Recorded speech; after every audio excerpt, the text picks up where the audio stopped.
It's Friday. Hello and welcome to Daybreak. My name is Tim Tongana, coming to you live from Baku in Azerbaijan from the A News channel. Let's see the headlines.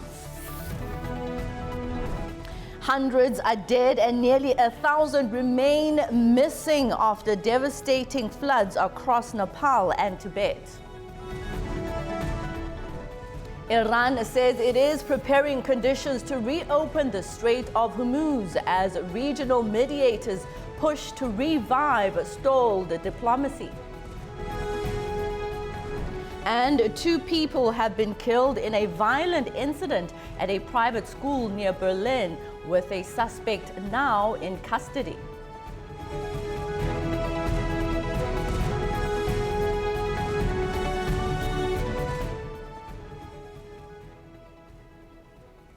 We begin in Asia this morning. The death toll from devastating flash floods in Nepal has risen to 469, with nearly 1,000 people still missing in Nepal and neighboring Tibet.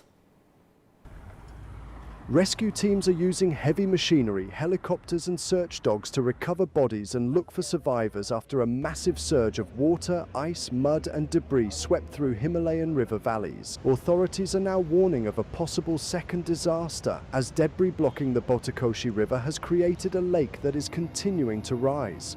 China says millions of cubic meters of water could flow into the area in the coming days, raising concerns over further flooding. The disaster destroyed roads, bridges and power facilities along a key route connecting Kathmandu with Lhasa in Tibet. At least 540 missing people are foreign nationals, including tourists and pilgrims. Japan says 5 of its citizens believed to be on a tour in Nepal are missing. The Japanese government will continue to make every effort to ensure the safety of Japanese nationals. Australia says the number of missing Australians has risen to 39 and has announced $3.6 million in aid for affected communities. We've got about 20 people now deployed or who are employed by Australia in Nepal. We are adding to that. We will build on those resources over the next days as we are able and depending on the need. International rescue and relief efforts are continuing as authorities race against time to find those still missing and prevent further damage. Efforts to ease tensions and revive diplomacy in the region are continuing, with the Strait of Hormuz at the center of the latest developments. According to Iranian officials, Tehran is preparing conditions for reopening the vital waterway. Iran's Supreme National Security Council Secretary Mohsen Rezaiei said on Thursday that mediators had asked Tehran to set out its demands. He said ending the regional war would be among the conditions.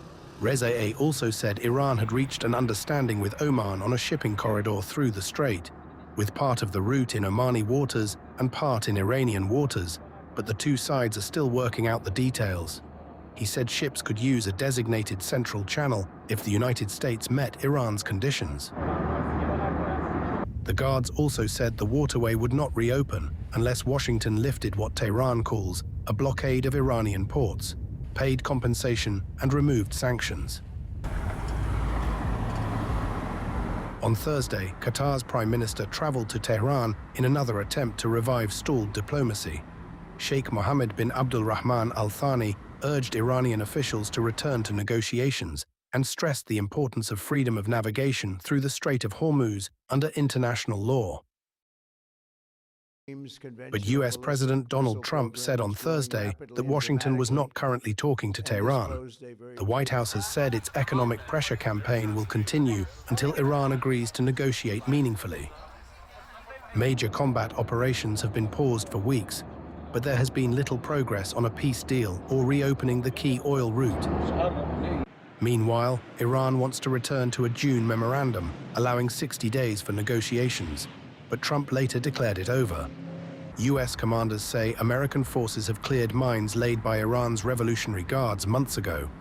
So far, the UN Maritime Agency says 70 incidents have occurred in the strait since the war began, killing 19 seafarers.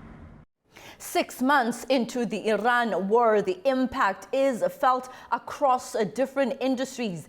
In southern Iran, fishermen there and traders say security concerns and fuel shortages are disrupting their livelihoods, and seafood prices are rising. The war has hit Iran's fishing industry, with fewer boats heading out to sea, causing seafood prices to rise. At the fish market in the southern port city of Bandar Abbas, traders say they're growing more concerned about security as fuel supplies are being squeezed. The war has limited our fishing. Our fishermen rarely go out to sea now. It's nothing like before. Another impact has been on fuel supplies. Less fuel is reaching the boats, which has made matters even worse. As a result, fewer fish are being caught, and that drives up fish prices. Bandar Abbas is one of Iran's most important coastal cities.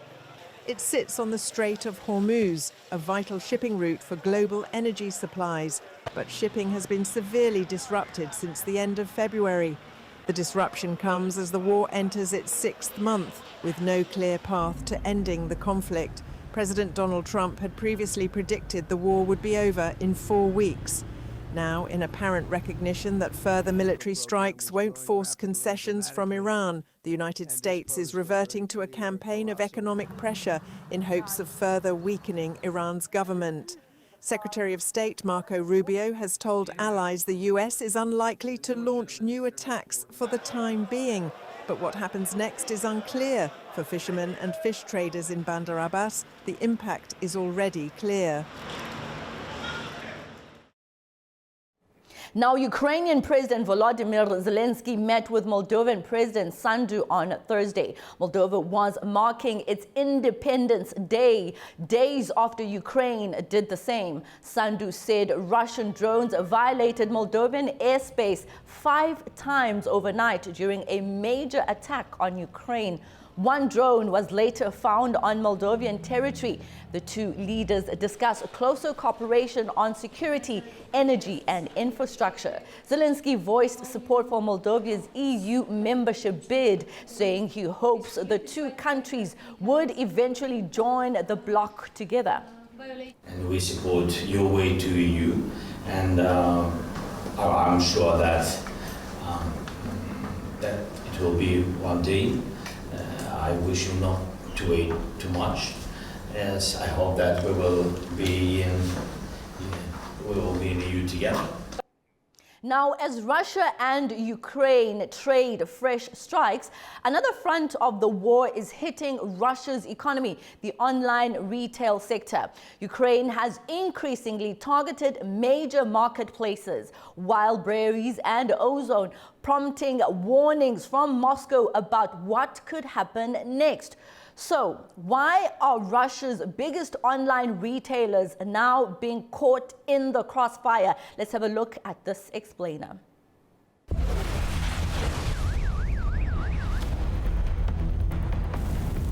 It's August 26th in Russia's Tambov region, when a Ukrainian drone hits a wild berries facility. So, what's wild berries? Think of Amazon.com, then scale it to Russia. That's Wild Berries. It's Russia's largest online retailer. It processes around 20 million orders a day, with warehouses holding 750 million items in stock. It operates in Central Asia, part of the Caucasus, and Eastern Europe. But now, Wild Berries is under threat. It's become the target of Ukraine's drone campaign, Pandora's box. Even Russia's president says so. Киевский режим поставил своей целью нанести ущерб нашей экономике. Что он сделал? Он сам открыл этот ящик Пандоры. It's not just Wild Berries that's being attacked. One of its competitors, Ozon, has also been targeted. Together, the two companies account for about 8.5% of Russia's GDP. Both companies have also faced Western pressure. The EU sanctioned their financial units in July. So why are Russia's biggest online retailers now in the crosshairs? First of all, Kiev accuses Wild Berries of handling Russia's military goods, though the company and the Russian government deny this. Second, if Ukraine hits Russia's retail sector, people won't get their supplies, and they'll become angry and frustrated. And maybe that's how Ukraine can influence Russian voters. Is it working? We don't know for sure, But the Wildberries CEO says the attacks are hurting businesses and consumers. Почему именно наши склады? Wildberries – народный маркетплейс, которым пользуется каждый житель нашей страны и других стран тоже. Поэтому удары по нам – это удары по сотням миллионов людей в 10 странах одновременно. Damaged or destroyed warehouses are being rebuilt. And if Putin's right, and Ukraine has opened a Pandora's box, where will the war go next? Andriy Ordinovic is a retired colonel from the Armed Forces of Ukraine and joins us live now from Kyiv for a discussion on the conflict between Russia and Ukraine. Colonel, hello and welcome to Daybreak. Good morning. Thank you for having me today again. Okay, so Russia has confirmed the CIA director was in Moscow, but denies he was there to warn against an attack on NATO. Now, from a military perspective, what do you think Moscow is trying to achieve here? I believe the visit of John Rackfield to Moscow is a good sign that it is not only official diplomacy channel is working, as well as another channel, formal and informal, through the different intelligence services. They did have before a strategic line of communication between Russia and the United States, and they use this again in order probably to clarify numbers of pending issue as well as issue which has a strategic concern. And among the strategic concern right now on the geopolitical map, we could see the war in Iran. We could see the war of aggression against Ukraine. We could see the raise of the price for the oil, not only oil, but also for the grain, which Ukraine and Russia in past was a key elements of supplying to world market. And everything right now related to the plan of Russia, somehow to use a hybrid warfare and disturb NATO and NATO countries, which actually raising up a great concern from the United States and NATO. And this visit was probably, I believe it, to clarify numbers of points, and we already received some response officially. Because if we would use the general diplomacy like Marco Rubio and Lavrov, it is impossible to discuss in detail and after that put on the public, because it could open the source of information, method and principle of collection, which as well as intel information, which are the top secret or secret among other nations. And this channel of informal for diplomacy could be helpful for the resolution of what I mentioned before, numbers of strategic concerns of the main power. All right, so if Washington has reason to believe then that Russia could test NATO's military capabilities, what kind of scenario are we talking about here? Look at, I believe it right now, the Western leadership, as well as military and politicians, they are not very much trust in the wording what Russian military and political leadership are sending. We know that the CIA director in 2021 visited also in November and December Russia, when everything was quiet, and even after information of that they are gonna have a full-scale invasion, many of leaders did not believe it by this wording. But what's happened? We see right now already 5th-year war is going on, and it's very, very difficult to predict what is going to be, but the NATO, as the allies of 32 nations, they are very vigilant. They are doing and conducting numbers of non-stop exercise. They're trying to be on the good mood to defend their lands. And they see the different type of hybrid provocative action from Russia. It is related even to action around the Ukrainian big aircraft in Leipzig. It is also some sabotage groups which are moving forth and back on European territory. It is also mentioned about other, for example, cyber attack on the state and private enterprises. It is like already a World War III in the hybrid domain is going on, and I hope the international community does understand this and comprehend completely. Now, Colonel, I want us to go and look at some of the contradicting statements that have reportedly come out of Washington. On the one hand, you have President Donald Trump, who says he does not believe that Russia will attack NATO. How significant is the gap between the White House's public assessment and reports coming from the U.S. intelligence circles believing that Russia might actually go ahead? I believe that the President of the United States, Donald Trump, is receiving the intel report on daily basis, and not only in written form, but also in a verbal one when the chiefs of the community, international community, intelligence community of United States are reporting to him. He was calling after the visit of John Redfield to Moscow, the President Putin, and they discussed, and probably he has gotten confirmation from Putin that not gonna go for any escalation with NATO. But as I mentioned it before, it was the same promises to Ukraine that Ukraine would never be attacked by Russian, but we see right now. It means nothing which is gonna be lied from the Russian authority. We could be very conscious and made the double check of it. And if President Trump is announced that is not gonna attack of NATO, but we can see on the action. The action are telling much loudly, and we see the NATO is conducting around Kaliningrad in the Baltic Sea some non-stop exercise with the involvement of NATO nation and as well as invitation of Ukraine to share our experience how to deal with Russian military to some extent very much successfully. Because nobody believed that Ukraine could stand so strong against the second so-called military on the globe.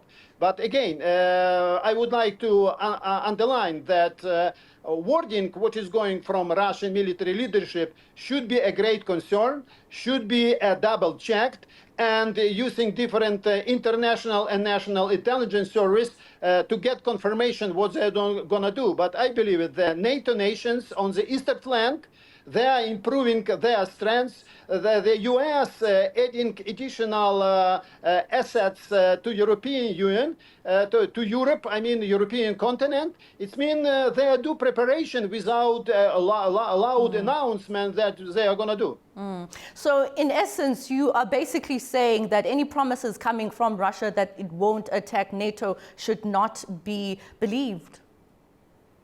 100%. Again, example of Ukraine, example of Iran, when they promised to United States not to intervene, not to support Iran, but they are doing. They are sharing their satellite intelligence, they are sharing their hardwares, they are trying to support the Iranian regime, not to follow the international regulation, what they also broke with full-scale invasion against Ukraine. It means how to believe it, how to trust this leadership when they are cheating on the daily basis. So Ukraine is increasingly striking Russian oil refineries and energy infrastructure. How devastating are these attacks for Russia's war machine? Look, it is an element of our strategic operational objectives. It is one of the elements also our strategy. The main idea we could see on the front line that they are not able to proceed tactically. Yes, they are for the last 1.5 years been able to occupy only 1% of Ukrainian territory, which equal right now 19 in total. But they lost numbers more and more Russians, military servicemen, in order to achieve these very teeny objectives. And And the strategic aim of our such operation is to undermine the war economy efforts, to cut off the supply of dollars, euros, and other currency to fill up the war machinery towards Ukraine. And we believe that such a big logistical retails, as you already underlined in your programs, and 8.5% of overall Russian GDP. If we would undermine it, less money will go for machinery, war machinery. It means less equipment will go to Ukrainian frontline, less military servicemen would be conscripted on contract, and more effects could have it. And we will continue, I believe it, as a country with support of international community to increase sanction, economical, financial, to get freezing assets of Russian Federation in Europe and on the globe, and support Ukrainian efforts to defend first and foremost ourselves and sustain to some extent the international peace, international order based on rules, which was established after the World War II. So with the support that Ukraine is receiving, do you think Ukraine's long-range strikes inside Russia is changing now the balance of war? Or are they just primarily designed to impose economic costs, as you mentioned, and force Moscow then to divert air defense resources away from the front? Both. What you mentioned, it is exactly what we would like to achieve, I believe it, as a country, as a military, because we believe that Russian population will wake up and see who is the real cause or roots for this invasion. It is not Ukraine. It is the Russian military political leadership, and they approaching to the election in September. I believe it such devastating effect of our deep strike, long strike, or mid strike could have effect on population and change political trajectory and political foreign policy of Russia towards the neighboring country, as well, including Ukraine. And second, it is again undermining the war efforts of Russia, because they are suffering already to conscript more people on the front line, already 20-25% less than in previous year.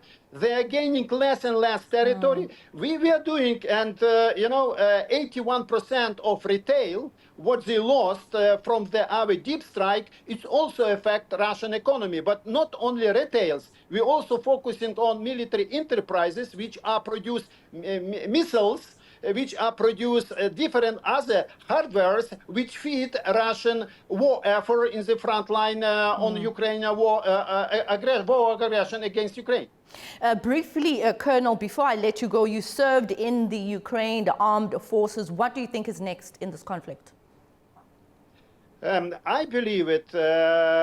We would stand, because it is our land we defend. We do not have other land. It is our Ukrainian land, and Russian could understand it. We are going to fight to the end of our breath. It is no doubt, and majority Ukrainian population are supporting our political military leadership to do it.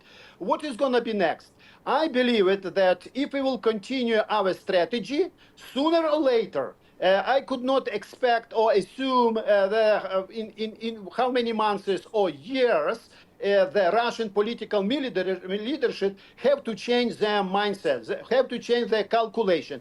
If international community would support, and they are doing even better support specifically for in the air defense system against ballistic to improve it, I believe that the Russians will see useless to do their military action, and we will create condition to go to the negotiation table and resolve any dispute, including in Russia pretend or their demands against Ukrainian territory and other kind of stuff.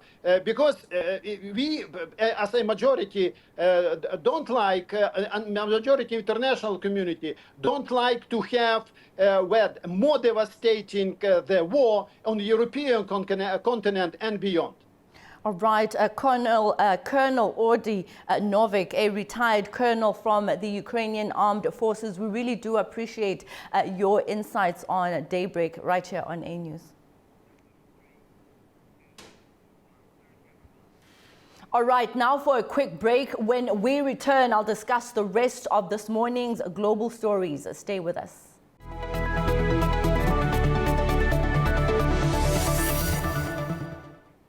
Welcome back. You're watching Daybreak right here on the A News channel. Now, let's have a look at those global stories.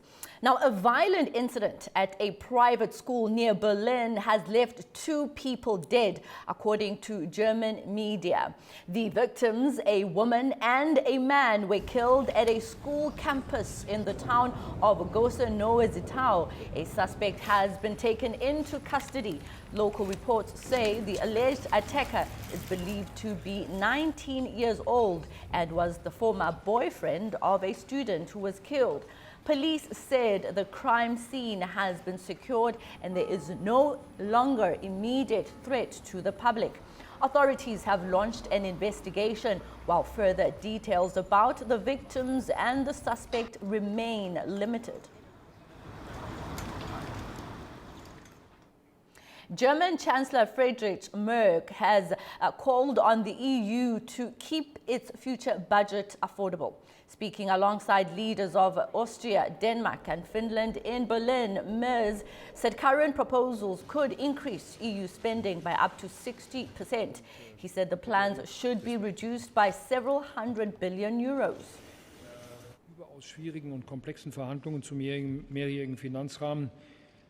We want to conclude the extremely difficult and complex negotiations on the multi-annual financial framework, if possible, by the end of 2026. That's not essential, but it would be desirable if we can achieve it because the next multi-annual financial framework enters into force on January 1st, 2028, and there should be clarity by then. Realism also means that the EU budget must remain affordable.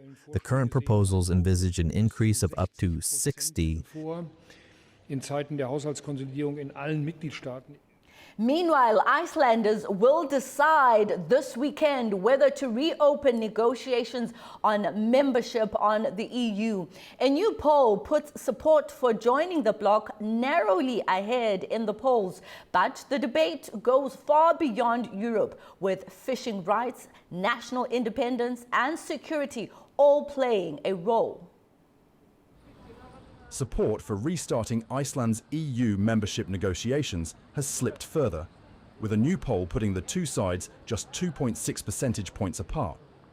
The Mosquina survey of 1,019 people found 51.3% support restarting talks with Brussels, while 48.7% are opposed. That's down from a poll on 13th August, when support stood at 52.2%. Iceland will vote on the issue on Saturday, 29th August. But this isn't a vote on EU membership itself. A yes vote would allow negotiations to restart, and any eventual deal would then have to be put to voters in a second referendum. Fishing remains at the heart of the debate. Iceland's fishing industry is central to both its economy and national identity, and opponents fear EU membership could mean losing control over the country's fishing grounds. We have 100% of the profit in Iceland, and we want to keep it that way. So that is our worries if we join the common fisheries policy, is that this value chain that has generated all this profit for the Icelandic population, that will be torn apart. For others, it's a broader question of keeping control over the country's own affairs. The debate has also been shaped by the cost of living, the war in Ukraine, and repeated threats by US President Donald Trump to annex Greenland. Iceland is already part of the European single market and the Schengen area. It's also a member of the European Free Trade Association. But it has no formal influence over EU decision-making. A foreign ministry memo estimates that, if Saturday's vote is in favour, accession talks could begin by the end of 2026 and take between 18 and 24 months to conclude. Staying in Iceland, Icelanders are set to vote on Saturday on whether to restart negotiations to join the EU. Recent polls show a narrow lead for those in favour. A narrow majority of Icelanders want to restart talks on EU membership, according to a new poll ahead of Saturday's referendum.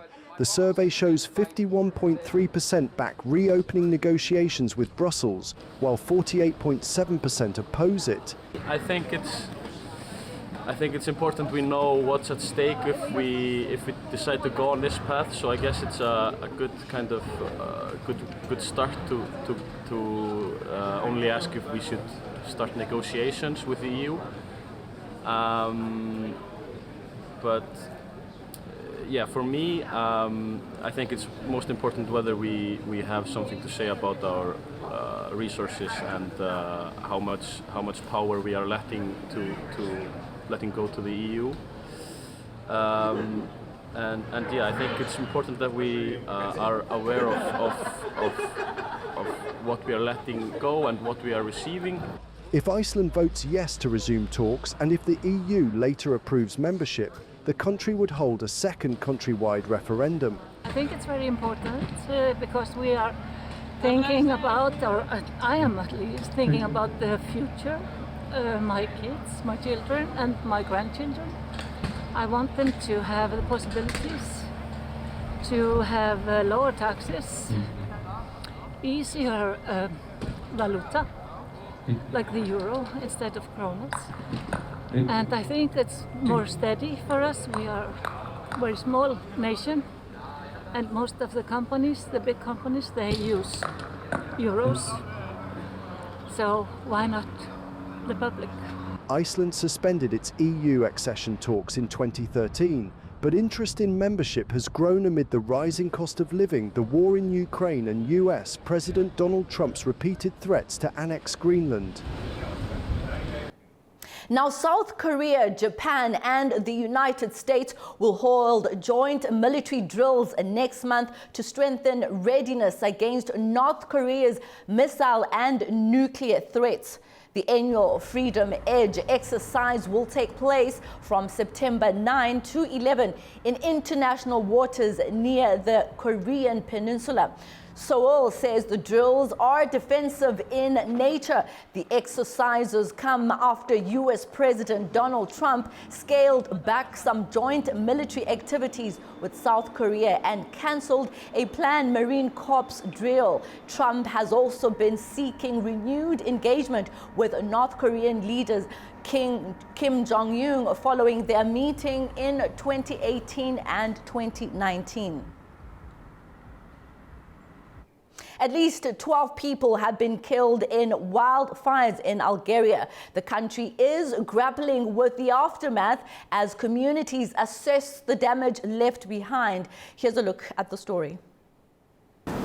In Algeria, where wildfires have killed at least 12 people, firefighters continue to tackle blazes across several provinces amid a severe heat wave. Residents in the village of Anchid in Jijel province inspected the damage on Thursday, a day after the fires swept through the region. Algeria's Interior Ministry says 5 people were killed in Jijel, 4 in Bajaya, and 3 in Tizi Ouzou, while 54 others suffered burn injuries, including 6 in critical condition. These wildfires have impacted all of us this year. We have not witnessed this in our entire life, never known in the history of this mountain. The fire has left neither the dry nor the green. Fires came from the mountain in the Tagrast region at night, and in moments it spread everywhere with smoke. The person who was driving this vehicle was surprised by the fires, so he left it and ran away to save himself. We left our homes and ran away to town of Borj Tahar. We are sleeping out in the open. The fires destroyed everything. Residents described the devastation caused by the wildfires, saying they have lost their homes and property as the flames swept through their communities. Algeria's Civil Protection Services recorded 154 wildfires across the country on Wednesday. Bajaya alone saw 36 fires, with 18 brought under control. The fires come as an intense heat wave continues to affect North Africa, particularly Algeria and neighboring Tunisia. The Organization of Islamic Cooperation held its 23rd extraordinary session of the Council of Foreign Ministers on Thursday at its headquarters in Jeddah, Saudi Arabia. The meeting is expected to include the election of a new OIC Secretary General to succeed Hussein Ibrahim Taha, whose term ends in November. Foreign ministers are also discussing the latest developments in the Palestinian issue, along with the organization's next phase in efforts to strengthen joint Islamic action and advance the interests of member states.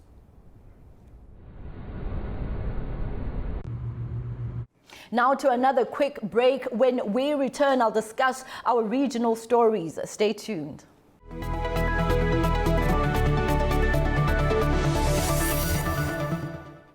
Welcome back. You're still watching Daybreak on A News, and thank you for staying with me this morning. Now let's turn to the region. Kazakhstan is looking to strengthen international support for a major green energy project linking Central Asia and the South Caucasus. Together with Azerbaijan and Uzbekistan, it is developing a trans-Caspian energy corridor that could eventually open a new route for green electricity exports. Our correspondent Fariza Kalmrazina has more on the story. Kazakhstan is working with the European Commission on a project to transmit green electricity across the Caspian Sea. The country's energy ministry says the initiative is being developed together with Azerbaijan and Uzbekistan. Astana is seeking the Commission's institutional support as the corridor could eventually provide a new route for green electricity exports to European markets. The idea is to create an energy corridor that would carry electricity from Central Asia across the Caspian to Azerbaijan.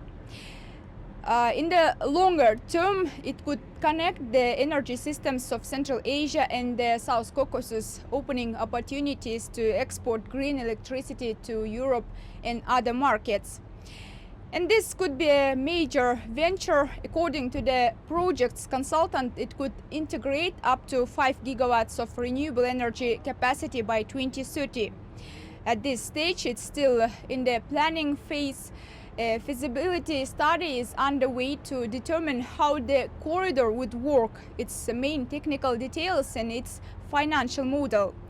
That study is expected to be completed in January 2027. Around 1 million euros has been allocated for the work, funded by the Asian Development Bank and the Asian Infrastructure Investment Bank. The three countries have already taken steps towards implementation.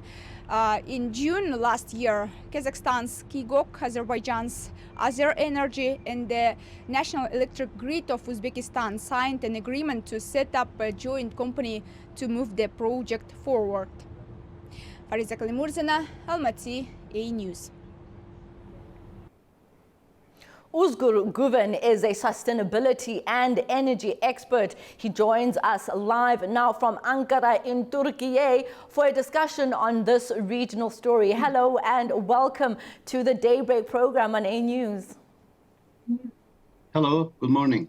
So I want to begin with how geopolitically important is the EU support for Kazakhstan's bid to add the Trans-Caspian Energy Corridor to its projects for mutual interest lists? It is very significant. I mean, considering the PMI initiative of the European Union, it's a political declaration, of course, right now, and it's a commitment as well from the European Union side. It brings funding, it brings permits, it brings a priority for Kazakhstan and Uzbekistan, hopefully in the future. Also, I might add, like for Brussels to be part of, on their side, it is an initiative to bring an alternative for the Russian or Chinese dependence. So I think it is important for the EU side as well as for the Kazakh side. All right, so can the Trans-Caspian Corridor reduce Europe's dependence on Russian energy? I know you mentioned the reliance on Russia and China. Certainly it is, but over time, not just in overnight. It's not a pipeline replacement, I might add, because the Black Sea leg is targeting around 4 gigawatts of renewable energy in early 2030s, in 2032, 33, it depends. But the near term, like the value is strategic rather than it has a huge impact. But maybe in the 2040s or 50s, we can talk about a more reliable energy source as a alternative for the Russian dependency.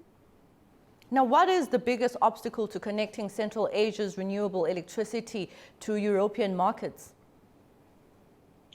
I think the biggest obstacle will be the financing and the engineering part of this. As far as I know, this is going to be the largest undersea cable, and I think it will follow the Europe. There is, I think, one in England between Norway.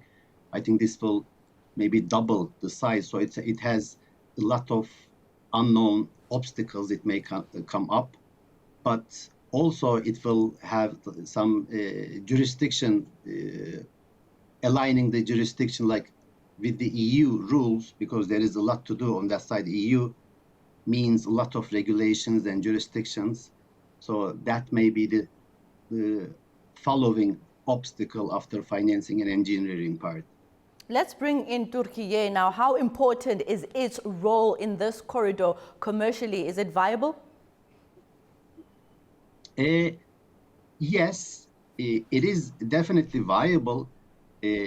Yes, on the other hand, it's not running through Turkey. It's going through like Georgia, after Black Sea, to Romania.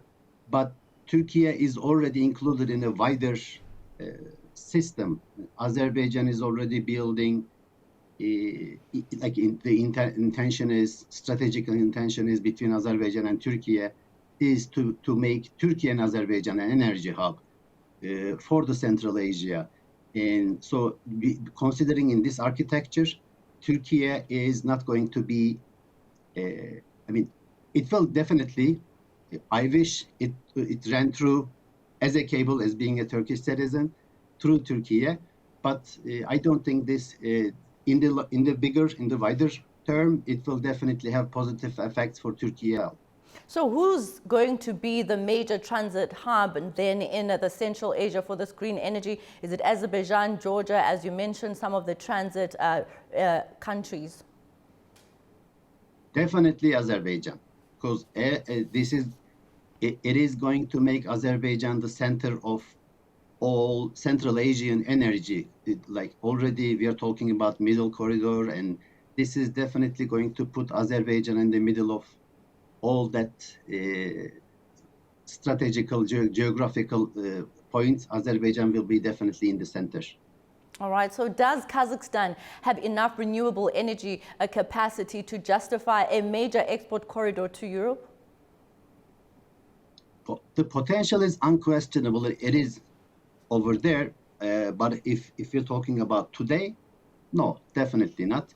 Yes, Kazakhstan has a huge potential in the Caspian Basin. They have huge wind potential and also renewables. Solar and hydropower. But if we speak about today, definitely not. So then I wonder, how competitive would Trans-Caspian electricity be against Europe's existing energy sources? Well, the generation of this electricity is definitely going to be cheap, but no one exactly knows how much the infrastructure will cost. That will be the main obstacle. Yes, the feasibility studies are being done. Hopefully, the first initial stage will be finished by the last quarter of this year, or maybe it will be delayed to 2027. Then, if you ask me this question, I can give you a more concrete answers. But if we speak for today, we don't know the cost of that infrastructure that will be added to the initial cost of the electricity generation. But we also know that the European Union is going to pay a premium to secure their energy supply as an alternative for the Russian sources. It will lower the initial cost, but we cannot exactly know how much will it be before knowing the exact infrastructural cost. Yeah, I'm sure it's difficult to talk to costs at this early stage, but what infrastructure investment is needed before this corridor can actually become operational? Well, the infrastructure, meaning that we don't know what is down there under the Black Sea. And they are doing the studies, but the initial studies, as far as I hear, that it is feasible, it is doable.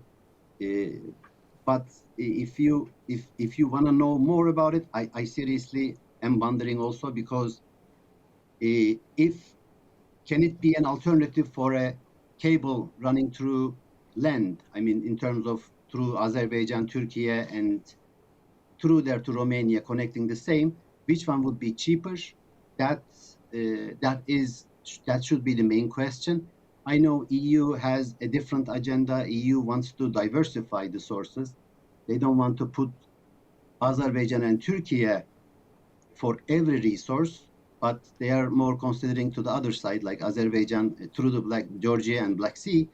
But on the other hand, there are going to be new resources. I mean, how about a stable Syria? There is huge potential in Syria also.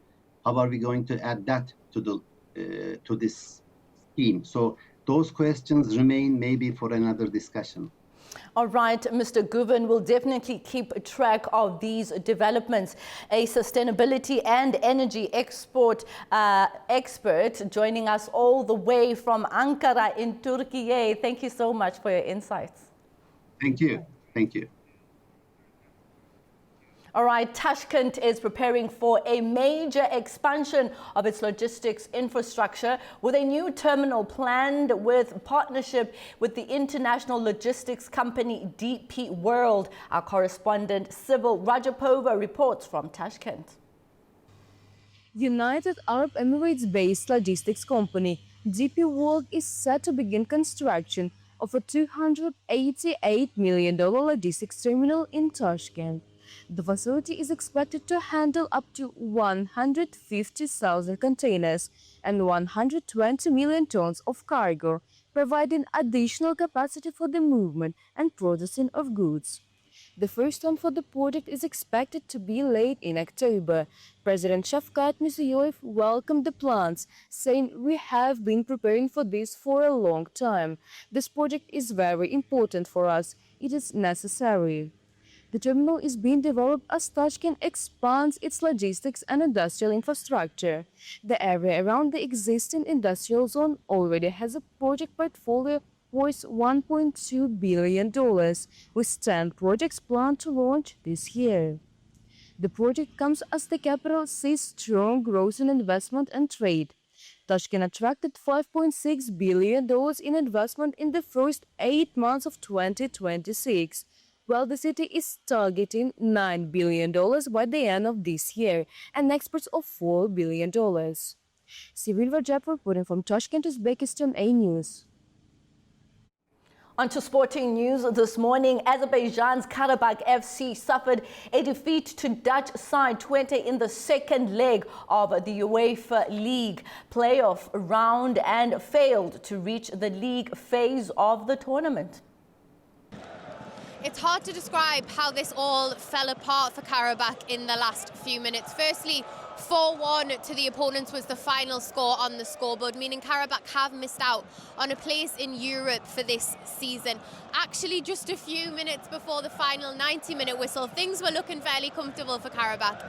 It looked like they'd just done enough to secure their spot in the Conference League. But then, on the 92nd minute, Twente scored, equalising the aggregate tie, taking the game to extra time, and that was when it really all fell apart. Just a few minutes in, Twente scored, taking the lead in the tie, and then Jankovic, as Karabakh fans will know, an essential force in the midfield of this team, was sent off in the 106th minute, and then taking advantage of a slight slip-up in the defence from Karabakh, Twente made the tie 4-1. So this is heartbreaking really for Karabakh fans, many of whom you can still hear in Tofik Baramov Stadium. It was less than a year ago Karabakh had a Champions League season that broke records, and we feel a long way away from that now. And people have talked about issues in the attack, you know, players not quite gelling as the season begins, and now we're looking at a season without European competition, which is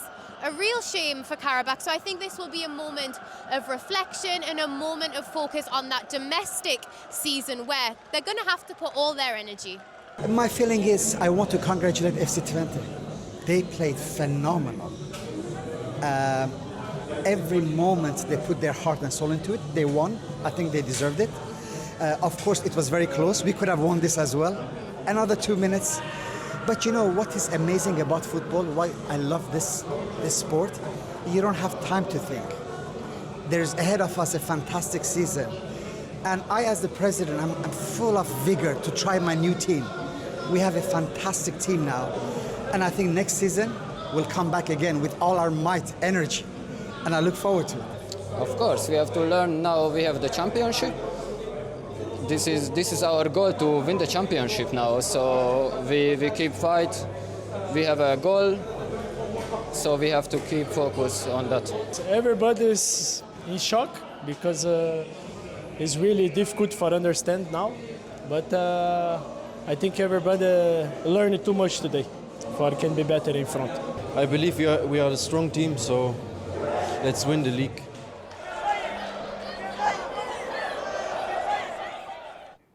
All right, that's it for this Friday morning's edition of the Daybreak program. Stay tuned to A News for all your regional and global stories. Stream on YouTube as well as our A News website, and be sure to follow us on social media. Goodbye.